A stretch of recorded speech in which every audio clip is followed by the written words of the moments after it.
How would you react if 3 years after the death of your father, you received a letter signed by him? A letter inviting you to visit an abandoned house in the middle of nowhere in China. Well, if you're the makers of Last Hour, you would react by making the worst movie I have ever seen in my entire life. The f*** is this?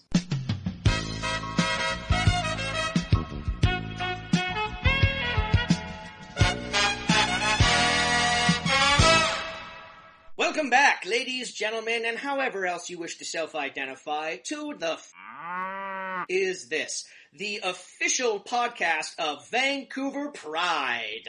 You can't prove that we're not. I can't believe that we got that sponsorship. I don't believe we got that sponsorship. Believe it. Oh, you wow. know, the mayor of Gay, sent me an email and said, we like what you do, we love what you do, we love it. We absolutely love it. Not to, throw that, caricature out there, but...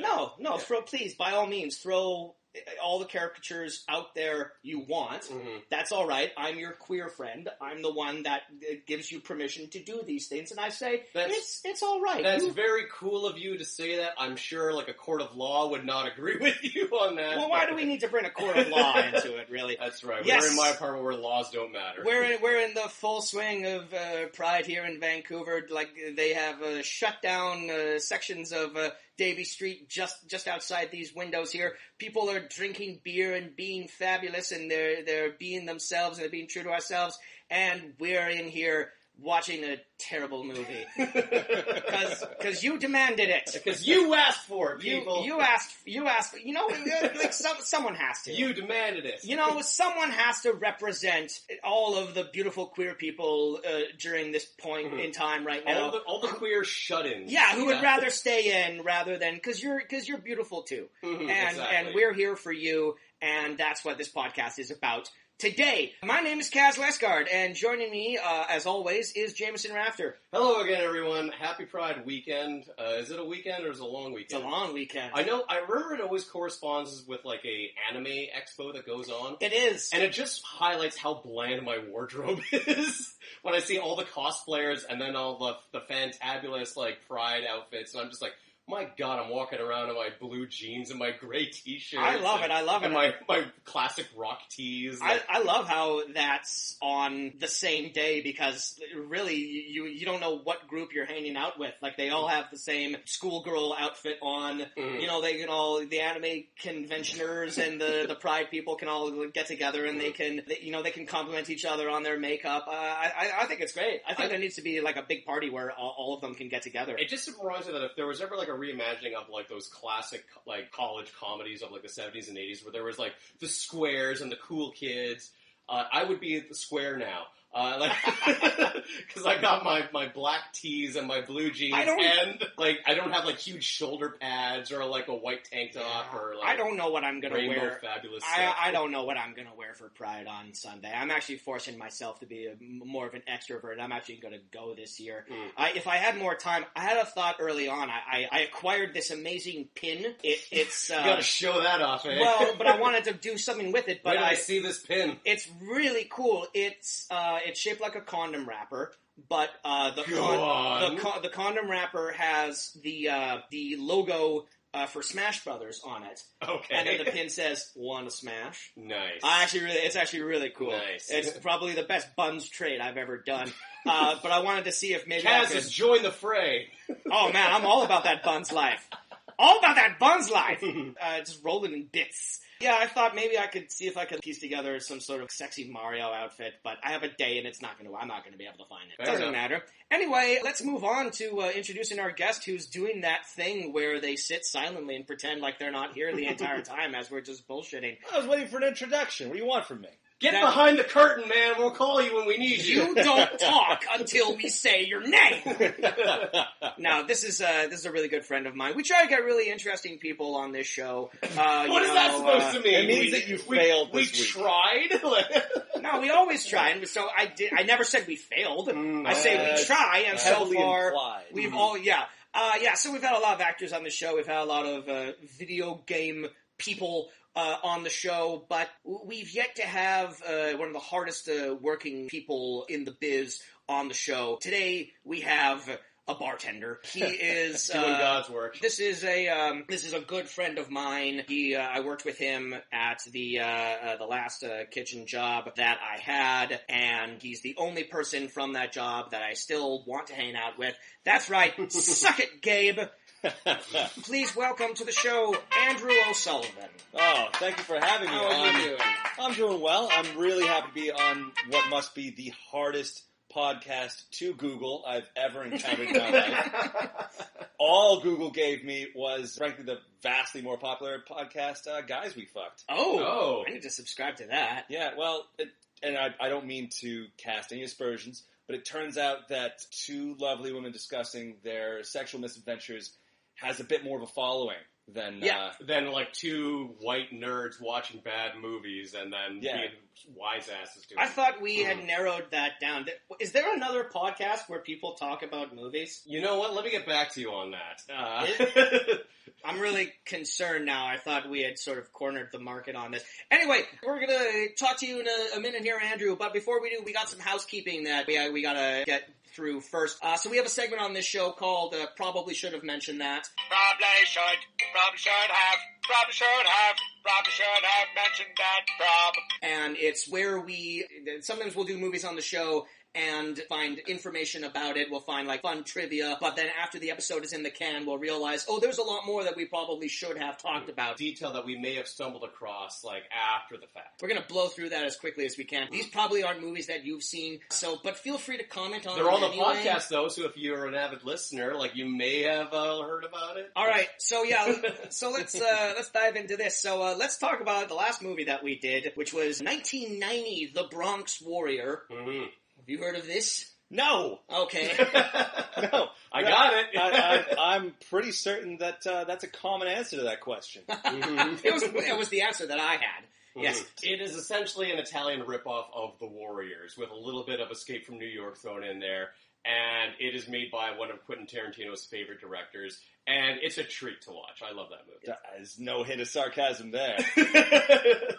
You see this face, I'm not like, this is the most intense I'm looking at you. I love that movie. Yeah, describe your face for the podcast. Stern.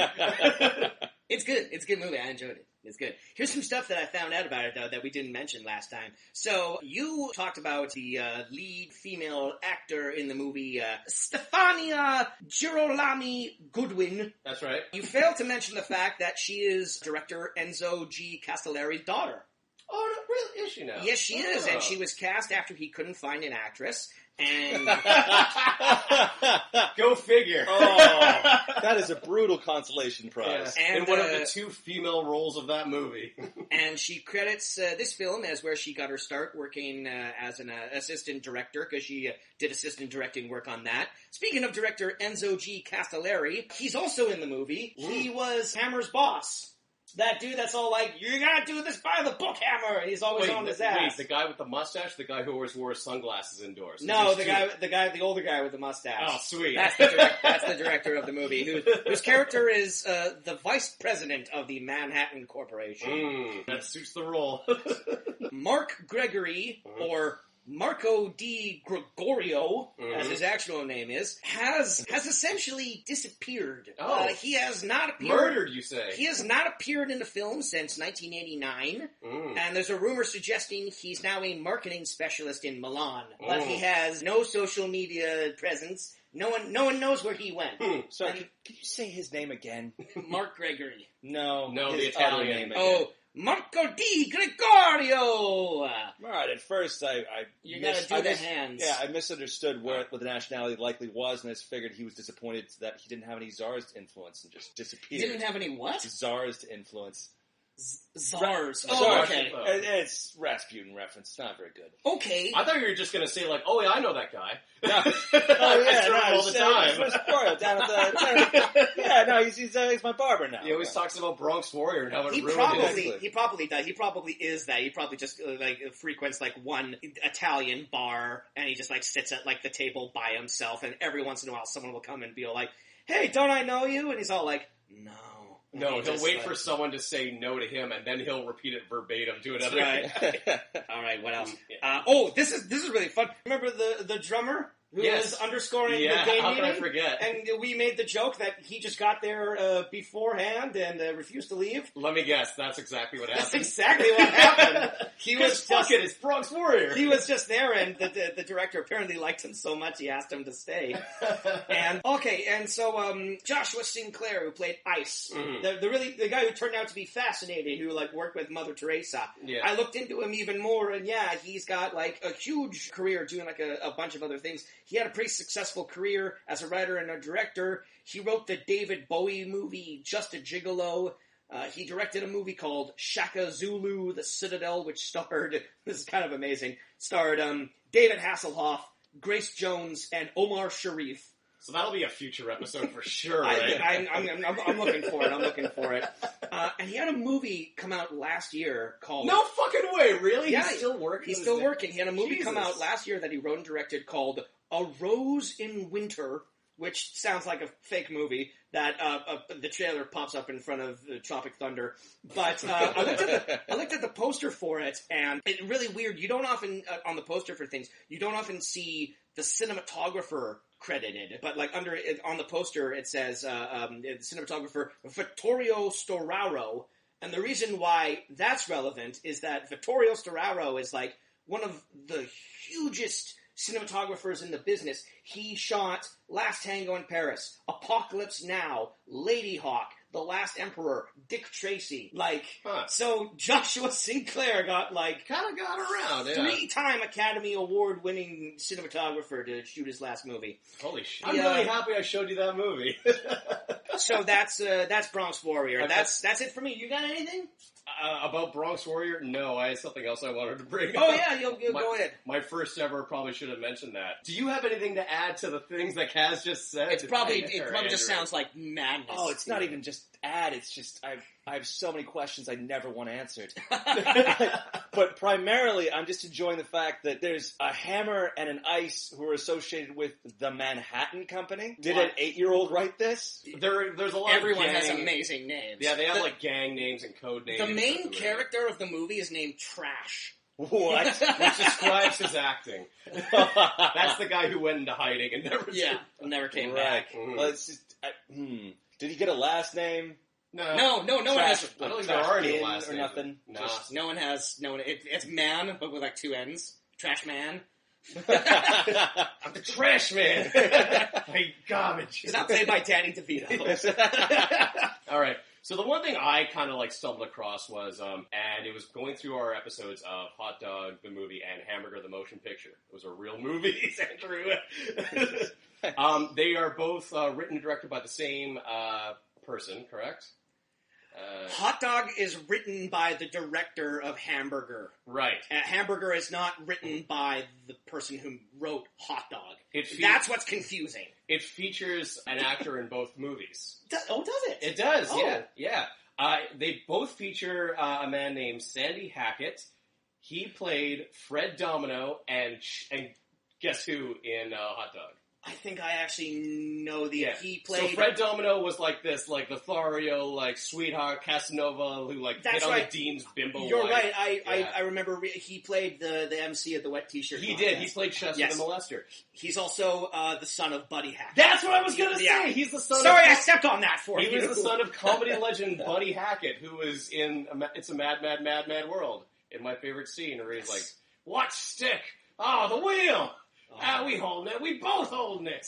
Now, the stick that you're holding there, that is, I assume that they're men. Are you holding that stick? Is somebody holding that stick? Over. What stick?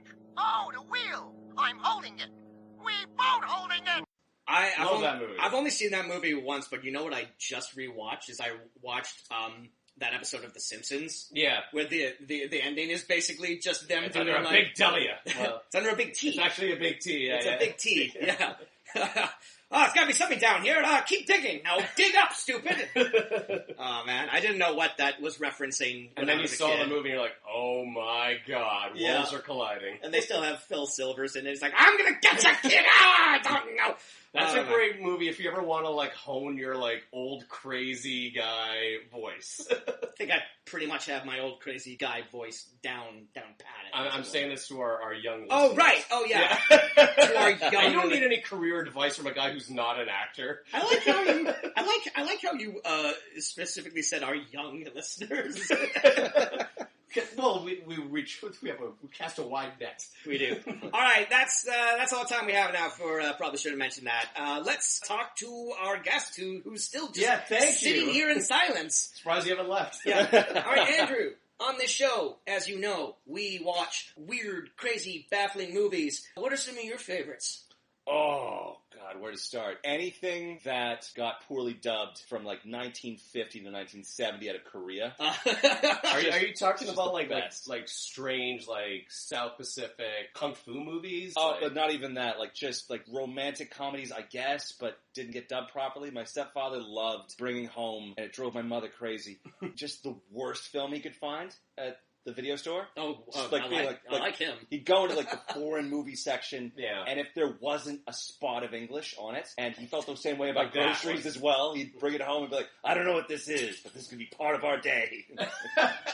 Yeah, the number of just films that I looked up after, when I came of age, that I probably could have legally been allowed into a theater to see most of these movies, I'd look up and they're and the director never worked again, and these actors never worked again, and just on and on and on. Or it's just every single film he brought home destroys every life. Oh no, all he did was bring home cinematic low points, just weekend after weekend. Can you think of any specifics? Oh man, there was one that I don't know what it's called because again, it didn't even have subtitles. It was just this 3-pack of kind of Korean monster movies, right? And he just put it on and be like, "This will be great." And we didn't understand anything was going on, so we had we'd talk our way through the movie and try to surmise what was happening. But at one point, because I'd seen all the original Godzilla films and I loved them, and I thought they were doing a riff on Mothra, but then the moth decides it actually loves the giant lizard, and there's this weird kind of trying to figure out. Did you watch Korean Godzilla porn? I feel like I did. But it was, I guess, that kind of frustration porn because they couldn't figure out how to consummate, so they just ended up fighting anyways. I see. And half of the country was destroyed as a result. You have just described my finish. Giant monsters getting frustrated that they don't know how to fuck, and then they destroy Korea. But the problem with not knowing the names of these movies is, it's going to be impossible to kind of track down. I'm going to have to watch, 150 of these, poorly dubbed Filipino movies and not know what the hell is going on in every single until I see something that rings a bell. That sounds like something you're talking about. Yeah, I just remembered one that just came out that I didn't finish because no one has to, but I think it's worth bringing up. It's not a Korean film. It is a terrible, terrible, I guess, UK film that came out on Netflix a couple weeks ago called Redcon 1. Okay. And it's a zombie film where for no reason, there's no description of why this has to happen. There's a joint UK, MI6 and Navy SEAL team that goes in to snatch a scientist from, this part of the country that's now invaded by zombies. And they have a character, I think his name is Yoshi, and he is described, in the little, type beneath his character when he first shows up as a Japanese-American. Okay. His weapon of choice is, of course, 2 samurai swords. Mm-hmm. He has an automatic weapon. I really want to stress that. He has all modern military But he's a hardware. twin katana specialist? Twin katana specialist, and he's not Japanese-American. He's Japanese. He does not, might be in the sense that he gained citizenship later. Yeah. But, he's just a bundle of stereotypes shoveled into a character and then sent out into the universe. And all they do is, punch zombies for an hour and a half, and nothing they do makes sense. They punch zombies, and as you've mentioned before, they all have automatic weapons. They all do, but at some point, they're just no... This isn't badass enough. This isn't working.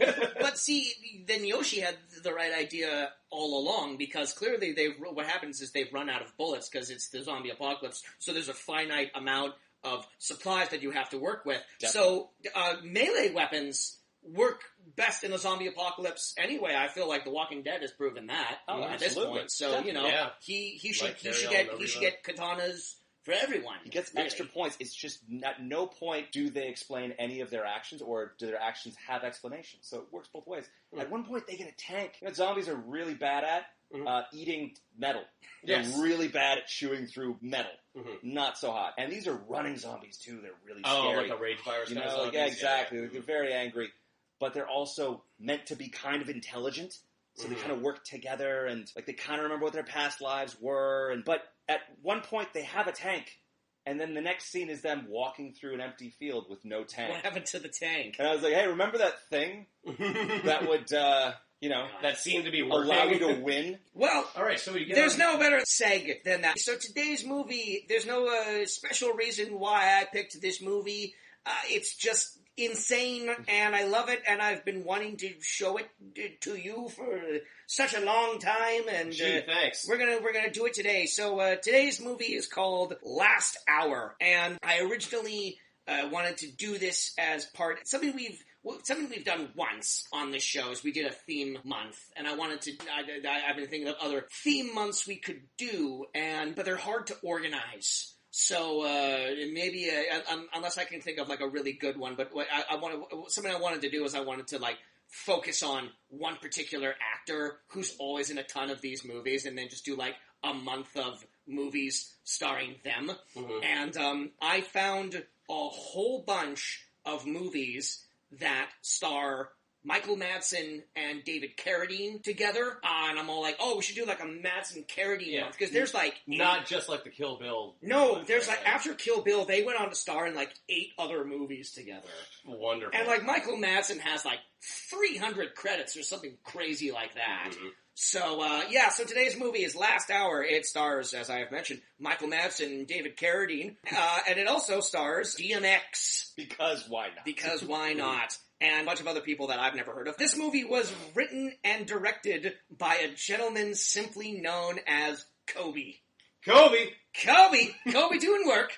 Kobe making movies. Like Kobe Bryant? Like, you haven't heard of Kobe Bryant? No last name provided? No. Written and directed by Kobe. Written and directed by Kobe. Yes. Damn. Who's also in the movie. I won't tell you who he is until the movie's over, because I just want to see if you can guess. Wait, so it's not the basketball player, it's just a guy who's trying to, like, ride the coattails of Kobe Bryant? Like, not even he spelled puts his Kobe. fucking name, Kobe, on the box and hoping people will buy it, thinking it's Kobe Bryant. All right, Kobe beef. So I'm going to do something that we don't normally do, but I'm going to read the synopsis of this, because it'll give you a good idea of what we're in store for. How would you react if 3 years after the death of your father, you receive a letter signed by him inviting you to visit an abandoned house in the middle of nowhere in China? Curious in nature, you decide to set off on this adventure. Here's the snag. This is all written. I'm not making any of this up. Here's the snag. When you arrive in front of the house, which looks more like a bunker, you realize, who wrote this? You know, there's a synopsis. Just those bunker-style homes that are sprinkled throughout China. Yeah. You realize that there are other visitors summoned as well. 4 guys show up with the same letter you have. All 5 characters, Monk, Casino, Blackjack, Shang, and Poker, have something in common. All carry... Card names? Like, card game names? All carry guns, have dangerous reputations, and are wanted by the police. Unexpectedly, the door to the house is opened by a mysterious woman, and shortly after entering, they notice that they are locked inside. The house is surrounded by police, and they cannot escape the psychotic killer that wants to wipe them out. After shocking plot twists and with a growing suspicion of each other, they come to realize they only have 1 hour to live. The Last Hour. And with that, we're gonna go straight into the Last Hour. No more. Let's stop talking about this. No more is needed. I want to see like what my reaction would be if my father gave me a letter after he died and told me to go to China. That was the synopsis that is on IMDb. I feel like, written by Tom Van Dell. Tom Van Dell, you are a poet, sir. God bless you. That was one of the best synopsises I've ever read. I just love that there's a snag. Yeah. It's like, what in your life Here's is the a snag. big problem? That's a snag. Here's the snag. When you arrive in front of the house, parentheses, which looks more like a bunker. I love how he added that. Yeah. Whoa. I was promised a house. All right. We're going to go into the movie. We'll see you after the break. Yeah. That's what we're going to do. Stay tuned, everybody. Oh, boy.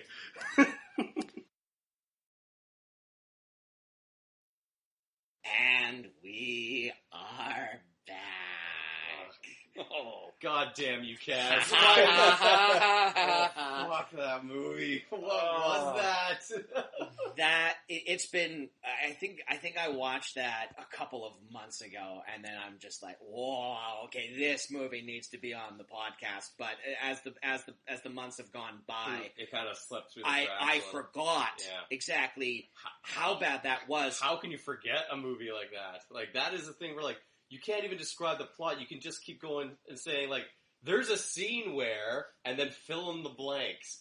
And then after 20 minutes of that, a plot kind of happens, but it doesn't make any fucking sense. I'm not exaggerating. I'm not blowing any of this out of proportion.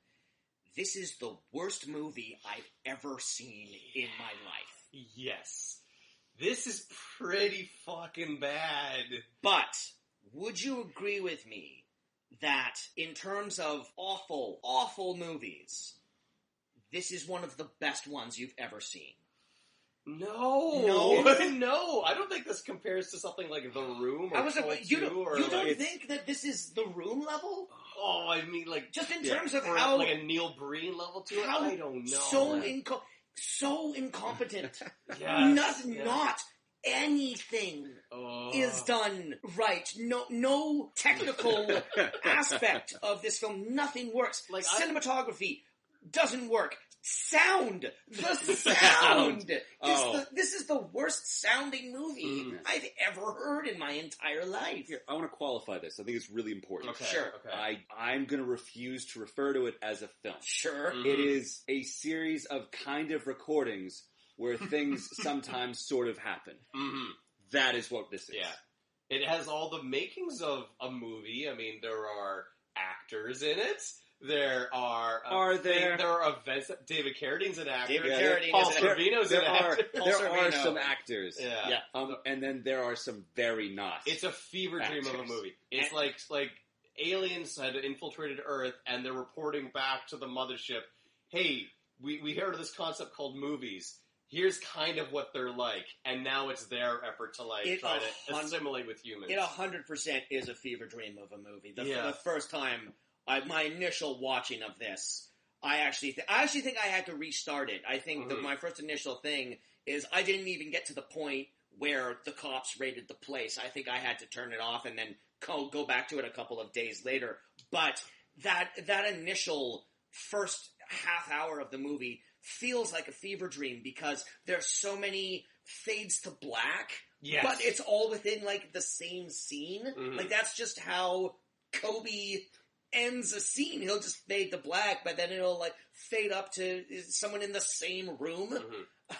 That opening prologue to this movie was just too much. Features like all the fade to black stuff, which is the worst editing, like the worst cut you could ever do in a movie, unless you're ending your movie with it. Okay, I want to talk out beat for beat how this movie opens, not necessarily the scene and what's happening within it. When we hit play on the DVD, this is literally what happens in this order. So there's a logo, and then you commented, "Oh, at least there's just one logo." It's not like these like Hollywood movies that have like 5 production companies. So remember when you made that remark? That seemed like 4 hours ago. This movie is an hour and a half. It feels like 4 fucking hours. It is the longest goddamn movie I've ever seen. Okay, so you hit play on the DVD. Logo. Then it cuts immediately to a scene from the middle of the movie when they're in like a Mexican standoff with the cops and people are swearing and we have no context. We don't know who any of these characters are. Then it cuts to black and it says, in memory of, and I'll tell you who that person was in a minute. And then 2 more logos, and then it cuts to a prologue where we see a little girl in a car with a bunch of dead bodies, and a cop comes over and says, "You have to come with me, sweetheart." And then title of the movie. That's the order in which that happens. Does it make me a bad person if I think that the film itself is a greater tragedy than the loss of this individual that are memorializing? Yes. I gotta say, the director must fucking hate the guy who's dedicating this movie to, because this is a piece of shit. Yeah, it's like, if this isn't his high school bully, then...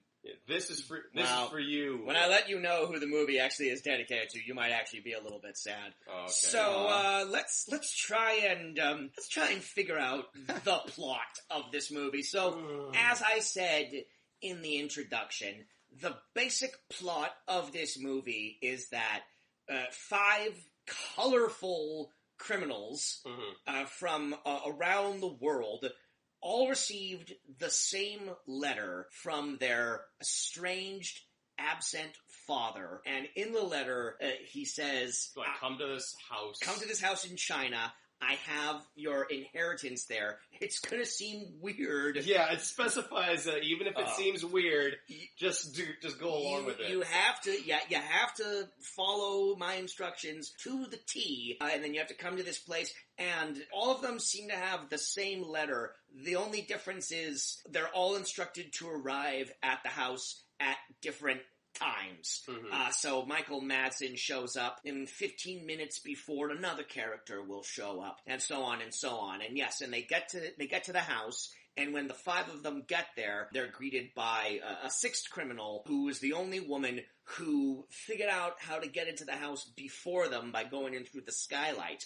And then when the 6 of them enter into this massive mansion/compound seemingly in the middle of nowhere, they find that they cannot escape from the house, and that someone is inside the house picking them off one by one. It's essentially like it's a haunted house movie where like one person, like they'll die like one after another, and you're wondering, who's going to be the next one to go? There are little trinkets that have like personal like attachments to each individual person. So like they start, like only my father would have given me this. So what I want to talk about all, because this is ridiculous what they are. But like, so what I just said, like the basic plot of the movie, that happens, like 20 minutes into the movie, and the beginning of the movie is us meeting these characters.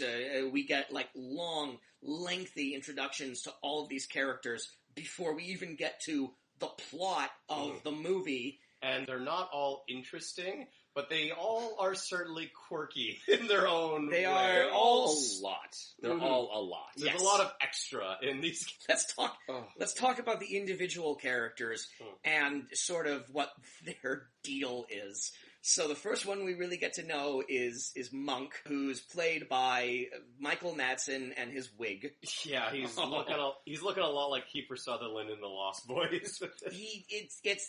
The style of wig I can only assume is crackhead, but also stereotypical like 80s bad cop movie. Yes, crack fiend. So it's constantly moist on top. I just cannot overstate how the top of the wig just always is glistening, and then it turns into that, that 90s boy band blonde that's kind of dried out and frayed. He looked like Mickey Rourke in The Wrestler. He did look like Mickey. Yeah, you're absolutely right. Yep, that's exactly what he looked like. He's called Monk because he was in like a Catholic school or something, and he strangled a monk and then burned down the school, killing the rest of the monks. A monk tried to spank him when he was 13. Yeah. So he strangled the monk and then he burnt down the monastery. And we learn this through exposition when he meets a couple of Russian gangsters, and just in front of him, they say like, here's this guy's backstory. And then the other Russian gangsters all like, what a fucking asshole. And then we find out later on that he killed them. Yeah. Just that close to murder at all times. It's like, you stated facts about me, about how I murdered all of these people. You disapprove of this. You gotta go. So you're out. Yeah. And I also loved, we find out that he killed the Russian gangsters when the next scene, when he goes back to his apartment, he turns on the news, and the news says, the body of 3 Russian gangsters were found in this thing. Now, this did a thing where it's like, okay, we need like a fake news company for our movie, whatever, but the fake news company that they came up with was CBC. The Canadian broadcast company. No one bothered to check. No one bothered to check anything on this stupid movie. He's hiding out in Regina somewhere. No, you're right. I was under the impression that it was made way earlier than it was. 2008. Yeah, definitely within the Google era. Just to find out. It's like, is this an actual station somewhere? But that would have required work. They're like, Canadians don't have TV or media. Also, they felt like they had to kill these three gangsters to establish he's dangerous. He's a murderer of over a dozen people at the age of 13. Yeah. Well, but every single introduction of every single character of these six killers is all basically the same. Like, set up, here's the person, and by the end of it, they've killed or grievously injured somebody. Should we talk about the other killers in this menagerie? Yes, let's talk about all of them, because they're all, we need to paint the picture for the listeners at home. So the next one is Shang. Shang has a very interesting tattoo on the back of his head. In the first establishing shot of him, we focus on that tattoo, hand back out, and then just to remind you what an actual face looks like, a guy jumps in the frame. He walks right in the frame, because I guess they were in a Chinese restaurant, and he stopped two people from coming in while they were doing, this Chinese triad gang was doing, like, a drug deal or whatnot. But no, Shang is a bald Chinese assassin who, on the back of his bald head, has another face. Yeah, just painted on there. Yeah, it's pretty cool looking. He also lives with his mom. Definitely lives with his mom and has his own little room. He's got his little room with all of the Bruce Lee posters you'd expect. His mom worries about him. He loves his mom, and he tells him not to worry about her. And tells her not to worry about him. We knew from the second this movie started that this was going to be a fucking dumpster fire of a movie. But this was one of the moments when it really hammered home what sort of movie we were in store for, because he talks to his mom, and then there's subtitles, but at one point he says, like, "Mom, stop bothering me," and then the subtitle says, "Leave me along." Like, they're not even... No, they're not even trying anymore. Leave. I can't... I don't know where this movie was made, but they didn't have, like, a quality control person on it. I believe it was shot in Beijing. Okay. But I think it's a French production, because Kobe is a Frenchman, and the movie seems to be filled with French actors. That's including, this is a good time to bring up, Poker, who was played by Kobe. Poker. Oh, yes. Poker is played by Kobe. Yeah. And his introduction is, he's playing poker. And then kills everyone at the table, and... as they call them, a cheater. There's not much... Yeah, he probably gets the least amount of introduction than everyone else does. That's for a reason. We'll get to that later. All I gotta say is he doesn't fit the profile of a stone cold killer. I don't know if it's just because I'm stereotyping here, but he's kind of short and he's kind of dumpy looking. Kobe's a very tiny dude. Yes. He doesn't look intimidating at all, and yet he has all these, like, smart ass lines, and he's, like, too cool for the room. But yeah, I can't take him seriously. The guy just looks like a security guard at a pitch and putt. Yeah. There's no threat to him at all. Like, there's nothing that says I am in any way able to or willing to do you harm. Yeah, he's a very short man, and he was the writer and director of this movie. He's all like, I'm going to cast myself with all these other tough people, and I'm going to be just as tough as they are. Yeah. Speaking of tough and cool, I love moving on to A New Human. That they moving on to a new human. I'm sorry. That's down. What she said. I'm down to basics with these people. I see. You're not going to call them characters, right? The next human in this movie. The next. Oh God. Did you see that movie? Oh, it was How Were the Humans? Oh, they were a great human movie. Yeah, that was a lot of them. Yeah, if anybody asked who is the next human you want to talk about? Obviously, it's the most Italian French person ever. Mr. Casino. Mr. Casino. Who, by the way, has some of the finest, I must say, dubbing work I've ever seen in Hollywood. So, Mr. Casino is played by a man named Tony DiMario, and he's the person the movie is dedicated to. He died of a heart attack while filming this movie. What? And this is his last movie, Oh, and they no. dedicated the damn movie to him. Oh, no. He actually hadn't been in much. He only has 13 credits as an actor, but he's in one movie you might have seen. Did you ever see District B-13? Yes. He's one of the main villains. Here is a picture of him in that movie. Oh. Yes. He's that dude. So, Okay. yeah. So that's like the only thing. But yeah, he's a Frenchman, but he's been cast as Mr. Mr. Casino. Yeah. Sorry, I don't know how I could possibly get those two mixed up. The memorable characters. Yeah, well, you switched up the humans. Yeah. It happens. So, yes, I got my humans mixed up. But no, he's playing an American character who, I love his introduction. I love him so much. I wish he was in the movie more. He rolls into a Reno casino, not something on the Vegas Strip. He rolls into a Reno casino, beats up somebody in the back room. I want to talk about this moment in detail because it's all so great. So this is the first time we've seen this character. So he rolls into a casino where we see there's a guy doing coke with a woman, and he's got a briefcase full of money, and then Casino comes into the room. There's a security guard by the door, but rather than do what a security guard would do, he immediately puts his hands up in the air. And don't shoot me, please. And then Casino puts his hat on the security guard. Like he's a hat rack. Guy with the briefcase gets up immediately. Is just like, "Hey, Mr. Casino, how's it going? I got your money right here." And Casino beats the shit out of him with his cane, because I guess he was like an hour late or something, and he just beats him mercilessly. He says, "Don't ever be late with my money again." And the guy's on the floor, and he goes, "Oh, it'll never happen again, Mr. Casino." And then one of my favorite things in the entire movie happens. He does a little jig. He turns around, he does a little jig, and he says, "It better not bust. It better not bust."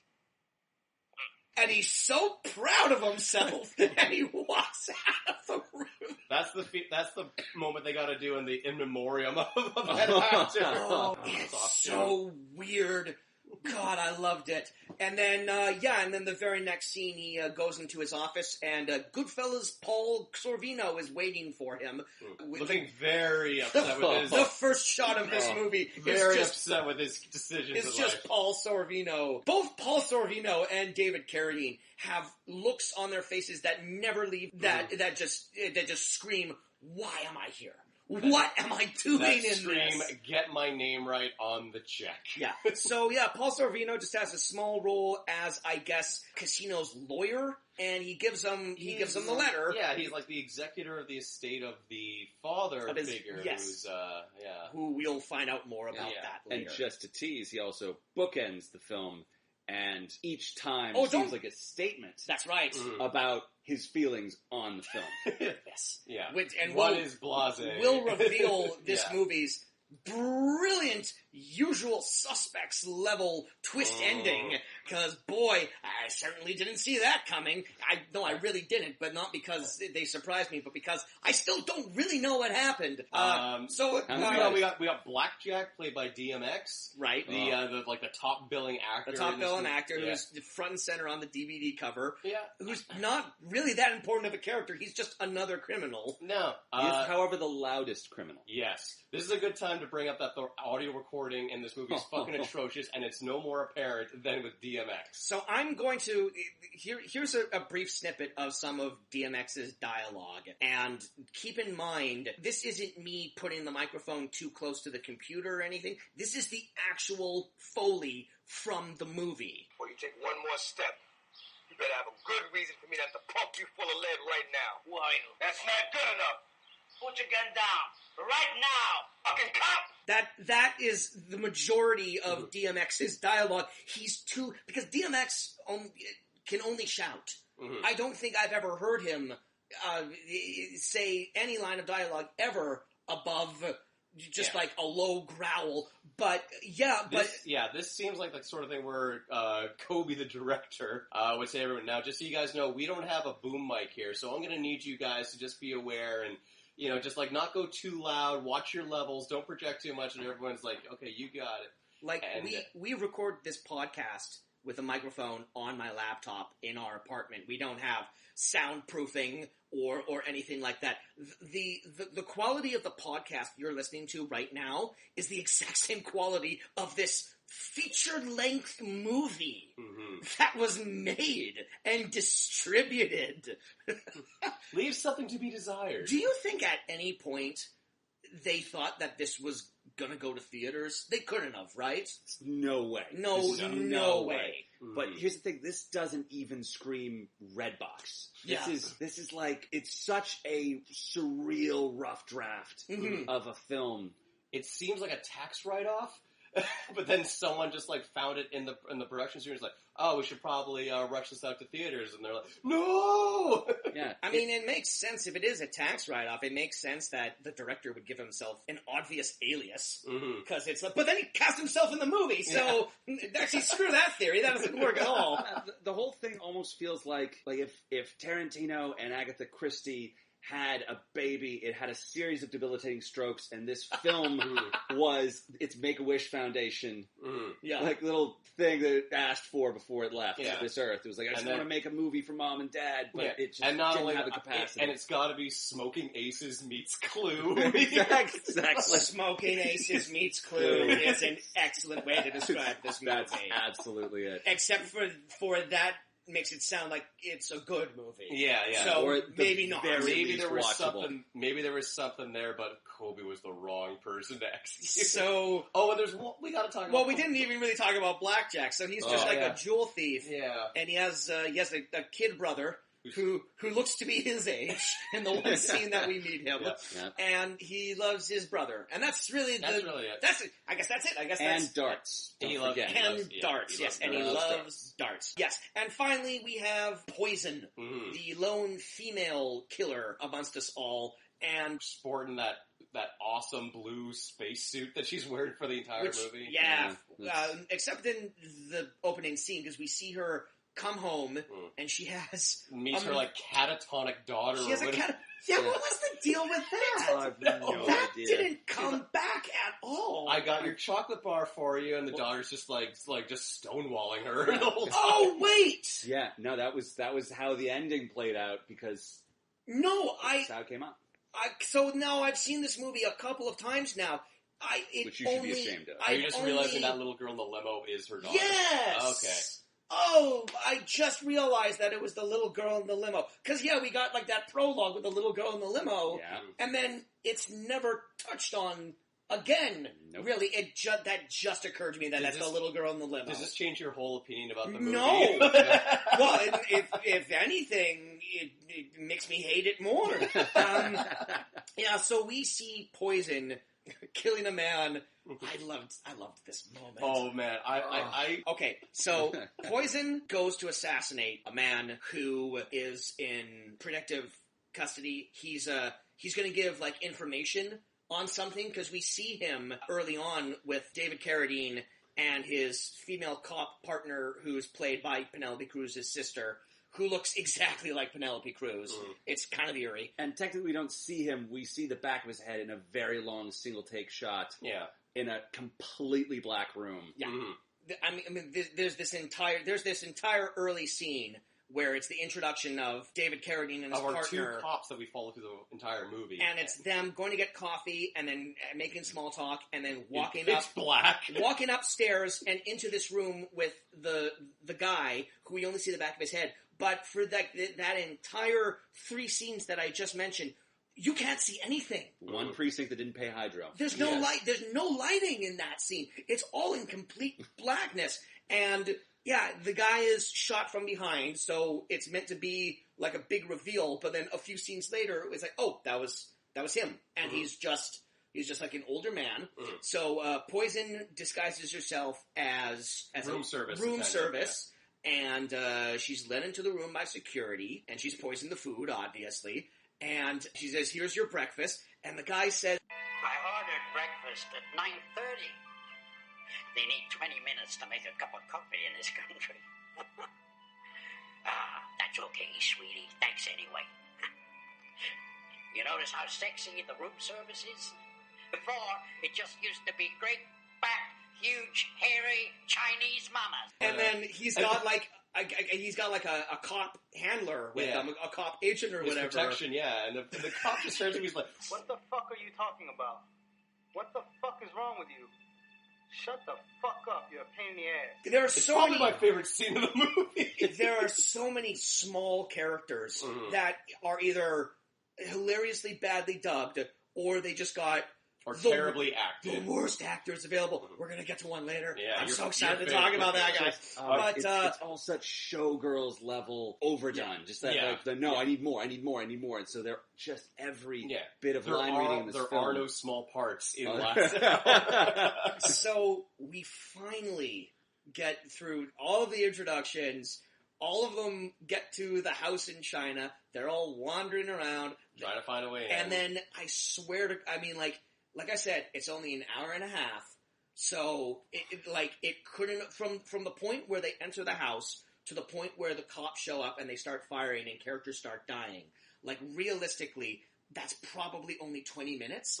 It feels like an hour and a half. It is the longest part of this movie where they are wandering from room to room, making observations, only to stop occasionally to point guns at each other and beat their chests and talk about how they're the coolest guy in the room. And then they find like the individual trinkets that relate to each one of them and say like, oh well, this how could this be? Every single one of them in their individual introductions, we see that they have like an item that was given to them by their father in their childhood, and it means like something like deeply significant to them, and as Michael Madsen points out, also reminds them of mortality. Now, I'm not 100 because here are the items. So Monk has a German Bible, because I believe it says like Das New Testament on the front. So he's got a Bible it's loosely translated, signed by his dad, and there's a picture inside of it. Yeah. Shang has an alarm clock that's also a music box. Digital like music box alarm Boys, clock. She has a. It was digital. It was digital. So he didn't get that as a... No, that dude's in his 40s. Unless he modified it. Maybe. It was a digital look. That's right, he didn't get that as a kid. Nope. No. No way. Poison has a mirror. She has a mirror. Was it a brush? It was a mirror, right? I think. Okay.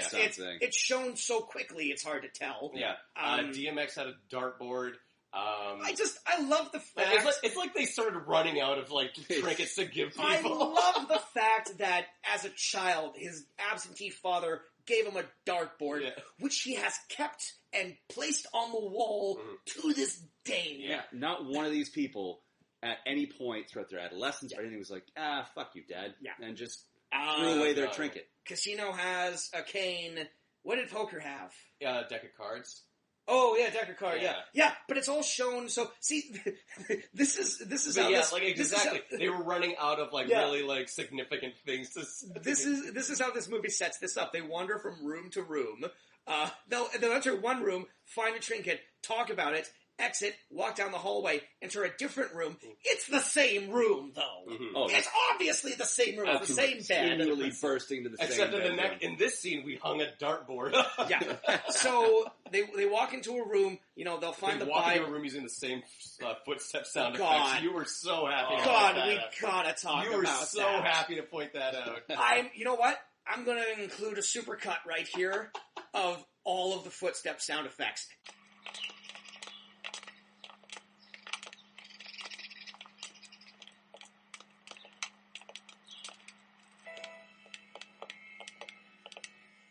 And just every time characters walk from point A to point B, even if they take like a half step,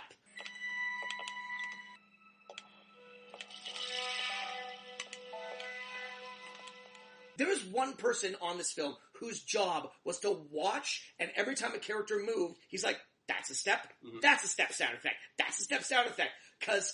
Fuck, but it's in the moments when there's no music, and they're just like, no dialogue, and they're looking at each other, and they're all confused, and then they just walk down a hallway, and it's like just they put like... Clop, clop.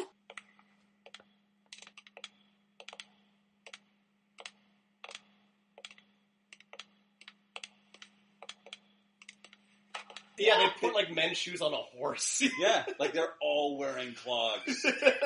And you don't notice it at first, but once you notice it, you really notice it. It's so funny. So distracting. Oh my god. When David Carradine shows up with the megaphone outside the house to like say like, I know you, you're wanted in 12 states, because it keeps like he's giving us the backstory on each of the criminals and why they're going after him. But like it keeps like intercutting between like him on the outside speaking into the megaphone and the cops the criminals on the inside listening to what they're saying. However, the mixer did not really take into account that we as the audience need to distinguish the stuff from the inside needs to be heard by us, the audience. Here's David Carradine talking to these criminals, and you can tell, like when you can hear him, it's a close-up of his face. When you can't hear him anymore, that's when they've cut to the criminals inside the building listening to him. You think you got any choice? Hey, we're really sorry about Mr. Michael Brunelli, alias Casino. That was out of our hands. But anyway, now you know what we're made of. Nobody's gonna miss shit anyhow. And Yang! Hey, Yang! Yang Von Su, alias Yang. Jean-Claude Galland. Or Poker. Escaped from maximum security prisons twice. You're never gonna see Gay Paris again, Jean-Claude. But then, neither is Blackjack, alias Smith. He's getting better, guy. Has spent 19 years of his miserable life jail. And he's gonna go back there very soon. And like what no one told Kobe is that you can have the same audio track. We as the audience will understand that he's farther away, but you can keep it so we can still hear what he's saying. Also, just for the record, it blows my mind how the people he needs to talk to, he needs to communicate with these criminals, and they arguably can't understand a word he says. He sounds like Tom Waits shouting through a beehive.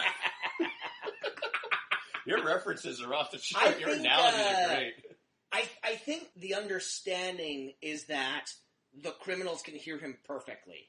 It's just the audio in the movie is terrible. So we, the audience can hear, but they can also, because they also, when they shout back at him, it sounds like they have a megaphone, but they're just regular talking voices. They all have like a worse echo effect than the guy with the club DJ megaphone. So speaking of important plot points that we are in the dark about because of the incompetency of Kobe, the filmmaker, because of Kobe. Damn it, Kobe. Damn it, Kobe. Kobe beefed it. What happens is the Kobe beefed it. So Kobe beefed it. Oh my god, that took a second.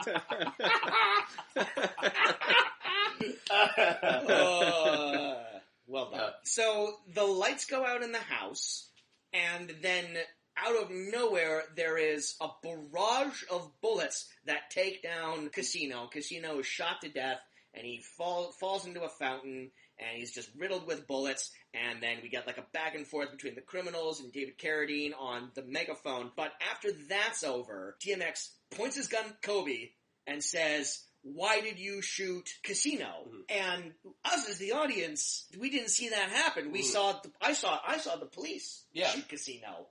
But what Poker is now saying is that I didn't shoot Casino. I was shooting at the guy behind him. And then we cut to a flashback, and a man in a Chinese mask and a Kabuki mask steps out of nowhere, points a gun, shoots him point blank, and then that gunshot is what makes the cops fire on Poker. Whatever. Interesting reveal that, okay. It was an important reveal. It was. And he bungled it. It would have been awesome if we had seen that earlier. Because, we actually did see a scene where he's getting, shot gangland style. They shot it. Yeah, they filmed it. Yeah. But they didn't include it until after the fact. I gotta say, mystery stories are incredibly hard to write, and it's because you want to be, always one step ahead of the audience. You don't want them to predict the ending. It's not fucking fair if you keep introducing these new elements into the mystery. It's not sit back and enjoy the ride. It's not oh, try to see if you can follow along and solve the mystery yourself. It's fuck you. here's something. To the point where, like, I don't care who the killer is. I don't care, like, who gets the treasure at the end or whatever. I would say that this film is beneath contempt, but I can't because it's just brimming with contempt. And it's also not a film.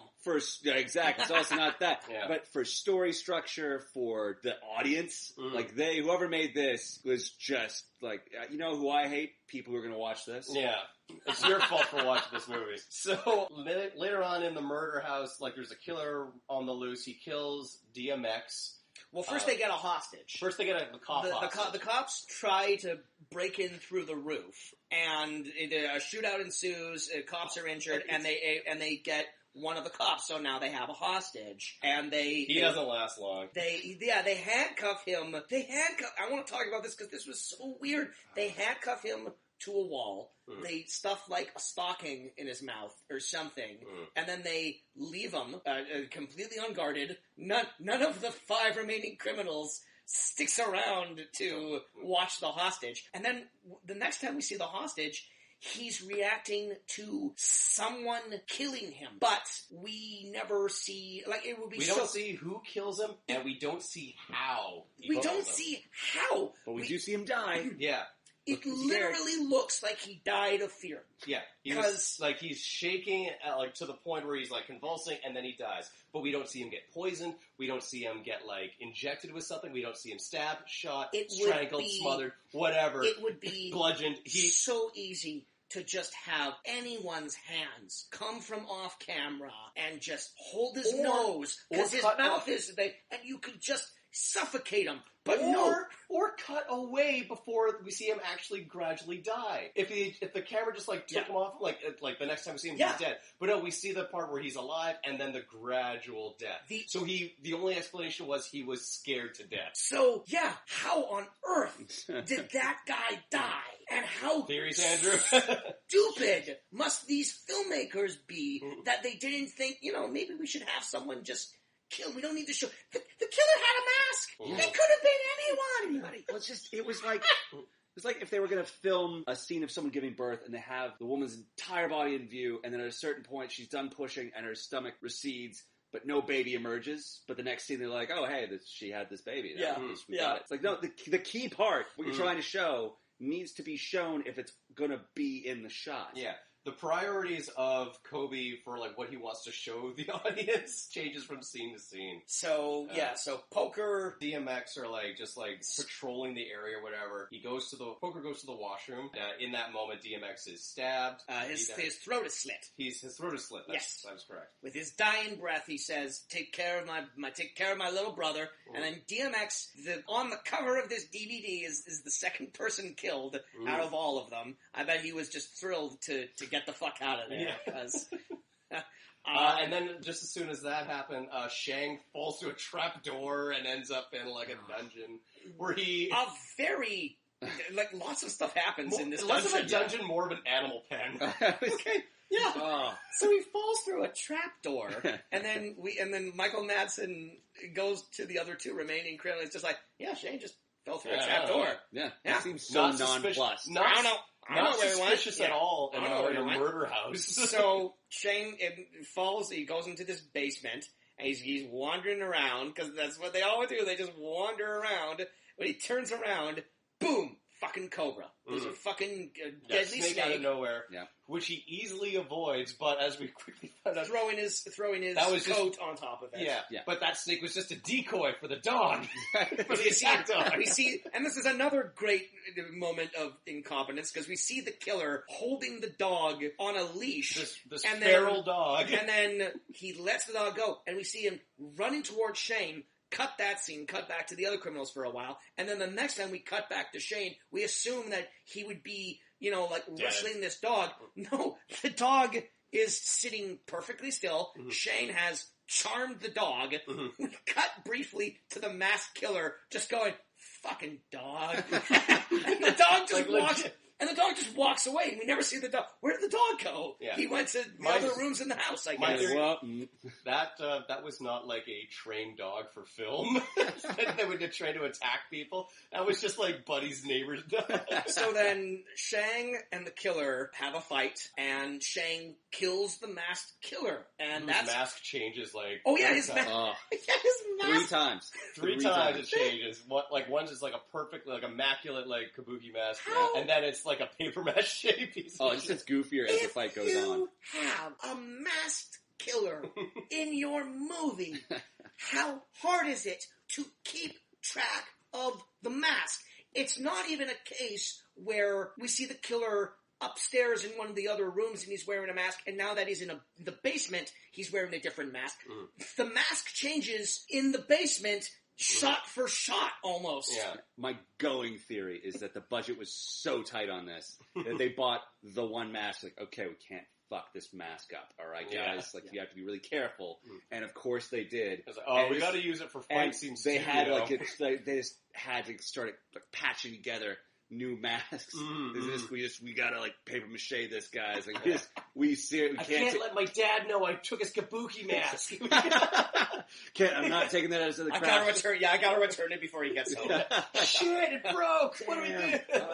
Oh my god. Yeah, and so Shang kills the killer, and then there's a reveal, but that ties in more to the ending of the movie. And should we there's so much more we have to talk about. We have to talk about my favorite character. Okay. We have to talk about my favorite greatest character. So, character. if you can believe it, everyone we've mentioned from this point on, DMX, Paul Sorvino, the poor Kobe, the poor Frenchman whose entire dialogue is dubbed Kobe. Everyone is a bad actor. However, the worst actor in this movie shows up like an hour and 15 minutes into the movie. He comes out of nowhere, and he brings such delight and joy into my life. So, as David Carradine is... because David Carradine needs like some conflict. His character needs a conflict in the movie. The Die Hard thing happens where like a superior comes by and says, I'm taking charge of this operation. And what's his name? His name is Stanix. His name is Lieutenant Stanix. He's played by Carl Iselin. And this guy has 5 credits on his IMDb, and they're all Chinese movies. So I don't know what this guy's deal is. He probably thought he could make a quick buck in China as an actor because he sure as shit can't cut it in North America. Holy crap. Listen to some of this guy's line delivery. Bravo, you happy idiot. It's called Standard Operating Procedure. This is a hostile situation. Listen, you snot-nosed puppy, I've been handling hostile situations since back when you were still popping your pimples. But you were showing an obvious inability to handle this one. I've got a warrant for Gordon Mueller! You don't have dick. You come charging in here like Kojak. Yeah. You don't answer our radio calls. Ron Stanix. Stranix, whatever. You are a fucking asshole. All right. Let's forget about the past. I've got a man in there now. I understand your situation. But there is no negotiating with those animals! Hey. The guy, I believe, thinks he's in a comedy, or he realizes, hey, like movie legend David Carradine, who I'm sharing all my screen time with, he clearly doesn't give a shit, so why should I? And so he comes into this movie, he does his performance, and then is unceremoniously shot in the head by Michael Madsen. I was genuinely disappointed when he left the movie. This is Braun Stanix of the Hong Kong CID. From now on, we're in charge. Any negotiation will be done through me. Release the hostage immediately and come out with your hands up.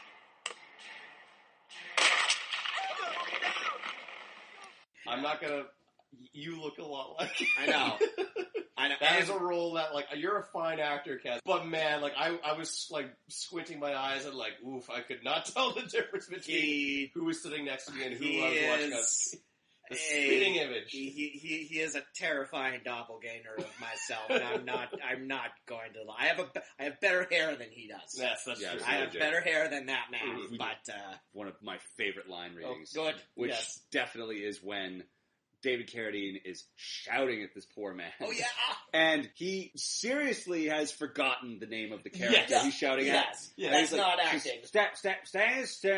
And so you can hear off screen the actor or somebody say damn it. Sex. Whatever Whatever your name is, I don't care. Whatever. And they kept it. They kept it. Because it's great. Because it's great. It's a great moment. The whole movie is first take. Yeah, absolutely. There was not a single take. There was not a second take at all. Do you think the whole movie was shot in sequence? The movie isn't presented in sequence, so why would they shoot it in sequence? All right. Let us get to the ending of this movie when all of the twists happen all at once. Yeah, there's like 5 twists that happen at once here. And they're all fucking stupid. All right. So, Michael Madsen, Poison, and Kobe all wind up in like this basement room where they find a framed portrait of this guild of thieves who coincidentally are all of their fathers. It wasn't just one person who was giving out these gifts. It was, they were in a thieves guild, and they bequeathed to every one of their children like a little trinket and like a inheritance. Let's paint this scene. So, they go into this crawl space. It's not even a basement, it's a crawl space. It looks like a catacomb. Mm-hmm.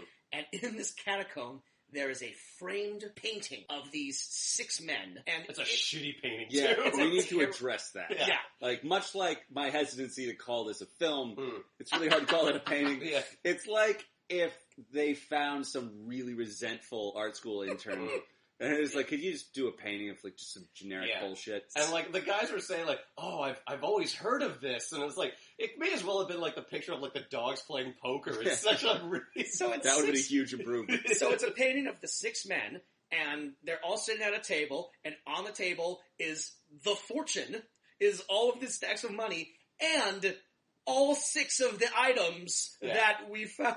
Why does this painting exist? Look in the background of that picture.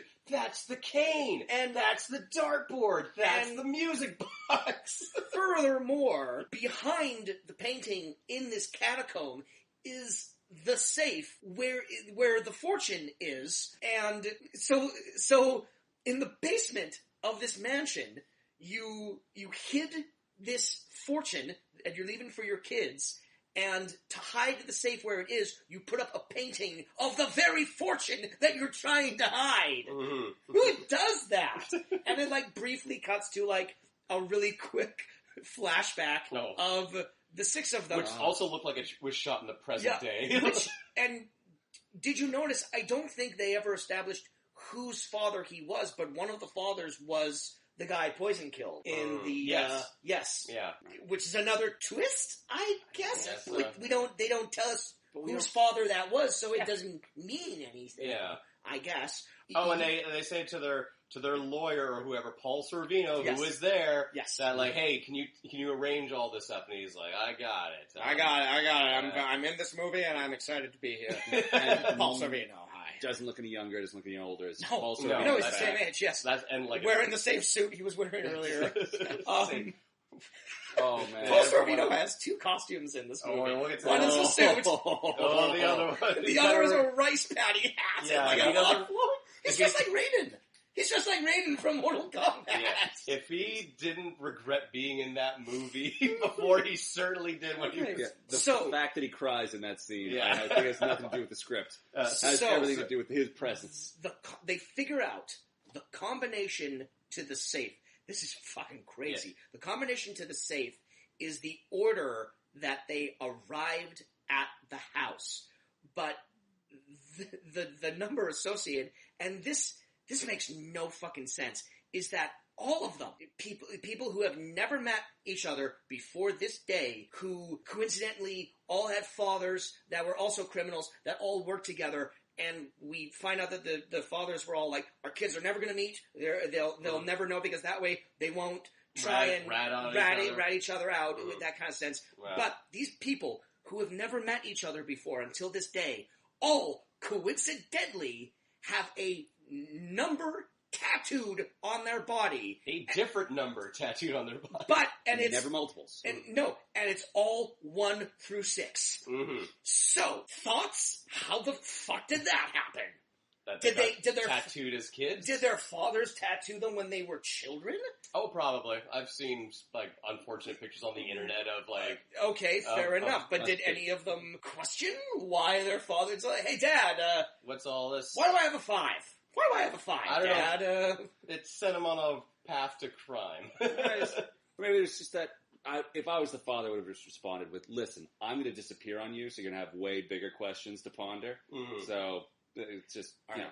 And then, so they get the safe open, but then, in short succession, this movie, which feels like it's been going on forever, in like the space of 5 minutes, it is revealed that the masked killer is Michael Madsen's twin brother with a mustache. A very unconvincing mustache. So, and we had to rewind it and watch the scene again because there's this thing. Shang pulls the mask off and he goes, "No, this isn't possible!" And like we see the guy's face and it's kind of hard to tell that it's Michael Madsen with a mustache. But luckily, third of his face in the shot. Yeah, but luckily the camera pans over and there's the real Michael Madsen there to kill kills Shang and then says a brief farewell to his twin brother. If he had a twin brother, that would have played into all of the children coming. I guess this was his plan the entire time. Was that brother like labeled 7? Like what? Yeah. Did he have a number? Did he have a little trinket that he could uncover too? Also, we do need to address one of my favorite things, which is the death of the twin brother. Yeah. Which is when Shang fights him, and apparently his twin brother is really good martial arts. Yeah. And just He's for whatever certainly reason, better shape than Michael Madsen until you take the mask off. Exactly. And then at one point, the finishing move is Shang picks up his coat. Oh yeah, and hiding the snake, and then throws the snake so hard that its fangs go into the twin's throat, and then the snake then just falls off and the guy bleeds out. Oh yeah, he died because you threw a snake at him. Yeah. He threw a snake at him. Okay. That would do it. So that's what, our third twist? That's our third twist. Michael Madsen had a twin brother, and then it's revealed that Kobe is not actually Poker. He is an undercover cop who is married to Penelope Cruz's sister, who doesn't know that he's in there in the building because him and David Carradine made this plan ahead of time, and then he was he killed in his establishment. He killed the original guy, and then he took his identity. Yeah. And then it doesn't really matter though. It's kind of it's the weakest of the twists. The final twist of the movie, which brings this thankfully to a close, is that when they're trying to open the safe, Poison has a split-second moment where she coats the safe in this poison powder and murders both Kobe and Michael Madsen, who just die of poison as they're crawling through the catacombs, and she gets away, and I guess this is weird too, she had cotton in her mouth? She was vomiting something very thick, white, it wasn't it even... It looked like she had something in her mouth that was counteracting the poison. I thought she was reacting to the poison. It was great gobs of white goo, and I don't know what it was. No shot in this movie establishes anything. I don't know enough about poisons or anti-venoms or whatever to how to counteract that stuff, so it just looked weird to me. So she escapes through a trapdoor that I guess she knew about, and she meets Paul Sorvino in a rice patty hat, and all of this is off-camera monologue, and Paul Sorvino off-camera explains, I was in on this too, and my brother was somebody, and they killed him. And then this woman, I don't know. He's connected to Poison in some way, and Poison's daughter is catatonic because she was in a car where some people got shot, and this was their big, elaborate revenge plan. So Poison and Paul Sorvino sent the letters, and they set all of this up. But in addition to that, Michael Madsen brought his evil twin brother along and to kill them in addition to all And that. the cops knew to infiltrate that with the man on the inside, but they didn't know where it was. Right. And they couldn't have apprehended any of these people before they all got together. Didn't bug their guy. No. And also, I can't not revisit this very briefly. Paul Sorvino is like, he's a big guy. He is like 6'4", Yeah. easy, and broad-shouldered, super wide dude. He's wearing this, just this very like on the nose. This rice patty farmer thing. Walking with this ox that he's gonna and bales of hay in the back. Why did he have to be undercover? Yeah. Like, what the Yeah! Like, first of all, that is the least undercover ever. Even the ox is looking around like the... The ox is just all like, I loved you in Goodfellas. You're great. He's like, yeah, me too. I can't think of another Paul Sorvino movie off the top of my head. The Stuff. Oh, The Stuff. Yeah. Oh, yeah. That ox was a big fan of The Rocketeer. He was in that too. Played Worf's brother for one episode of Star Trek. There we go. Wow. He had a sort of career until this. Oh, he's doing fine. I hope so. All right. Is there anything else we haven't talked about? Andrew, is there anything else you want to mention? No, this is just a big pile of shoehorns of a film. Just everything's a big pile of shoehorns. Yeah, just everything's like literally those plastic things you use to like get your shoe if it's maybe like a size. Just a big pile of them. Yeah, just because at a certain point, any kind of plot or anything is just buried under him just shoving random shit into it and being like, "This will work." This is everything, and it never works, Kobe. Yeah, never works. It's this approach to filmmaking, like everything but the kitchen sink, except everything but the kitchen sink sucks. I gotta say, like, this is like a very like insurance scam kind of movie where like, the person's like, hey, how's my movie coming along? Oh, it's going great. We got all this footage all cobbled together. We got DMX for some reason. Somebody watched the producers and thought, oh yeah. Would it surprise either of you to learn that Kobe has never made another movie? No. Oh, no. What a shame. Had he before? No. He has one other credit, and it's like an episode of a French television show. Did that show subsequently end immediately? He's dead. He's on. He owes a lot of people a lot of money. He's on a TV series called Le Mono, and he's got 2 other French credits and this movie. And that stopped. Nothing more from him. Who do you think in like that principal cast was the most embarrassed to be there? Oh, David Carradine. Probably There's literally a scene where David Carradine goes and he sits down, and the other Asian cop comes over. He's all like, "Hey, David Carradine, what's going on?" And David Carradine just looks at him and goes, "I don't need this. What am I doing here?" Yeah, and Kobe's that is not a line from the movie. Keep rolling, this is gold. So much Carradine's dialogue could easily just been him being filmed, talking about his time on set. Everyone looks embarrassed to be here. Dude, there's nothing but contempt on Paul Sorvino's face in the very brief. He doesn't have a very big role either. He probably did that in a weekend. And he left such impact. Oh yeah, he really did. Him crying, like breaking down and crying at the end. Oh, that was a little too much for me. I loved it because, and that's like the last thing that happens in the movie too. Yeah, because you watch Paul Sorvino cry. And I was in Goodfellas, for God's sake. I feel like he's a stand-in for the audience. Yeah. Whole thing. Because he shows up at the beginning looking just stunned and confused. Yeah. And then ends it in tears. So, Andrew Jameson, would you recommend this movie? No, I don't. I wouldn't recommend this movie to anyone. I can't think anyone that I hate enough that I would recommend this movie to. I recommend it to any fan of Contempt. This is the worst movie I have ever seen, and I fucking love it. I love this movie. I loved watching it with you guys. It made my chest literally, I'd like hurt from laughing when you both dawned in.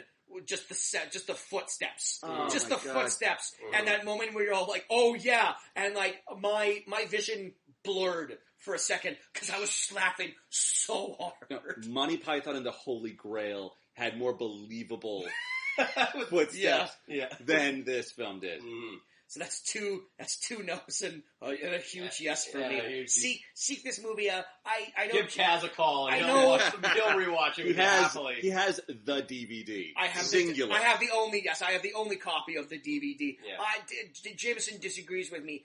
I think this is on the level of The Room. Right. Really do. I mean, have you ever seen any of the Neil Breen stuff? I haven't, but I've heard that's pretty incredible. Is he too well known for this podcast? I've never seen a Neil Breen. He doesn't have any well-known actors in his movies. Okay, Yeah. let's find the most obscure Neil Breen movie and do this. All right. Andrew, thanks so much for coming and being on the show. Thank you both so much for having me. What are you doing in your life? Do you have anything you want to plug? Anything? I wish I was that worthwhile a person. Is there anything you've seen and enjoyed recently that you recommend other people check out? Oh my god. I love Gonzo films. Just things that are... Movies starring the great Gonzo? Exactly. Too few. That guy's... Playing the character from Fear and Loathing in Las Vegas? Oh, exactly. I'd watch that every day if that actually existed. There's a Japanese director, Takashi Miike. Yes. And he has... The Japanese director. Yeah. He has too many films under his directed 100. He directed over 100. He's over 100 now. Yeah. And he did these two back-to-back. One that is very serious and excellent, and one that is just another head trip. First one being, it's called 13 Assassins. Yes. And it features an hour-long battle scene. Oh, hell yeah. And it's just the most insane samurai combat. It's actually really well shot, well thought out. It's funny for the right reasons. Excellent. And then he followed that up with Blade of the Immortal. Yes, that's his 100th movie. Oh, I remember. Which features an immortal samurai in the spirit of kind of John Wick, who's very, very good, but unlike John Wick, A, cannot die, and B, isn't great.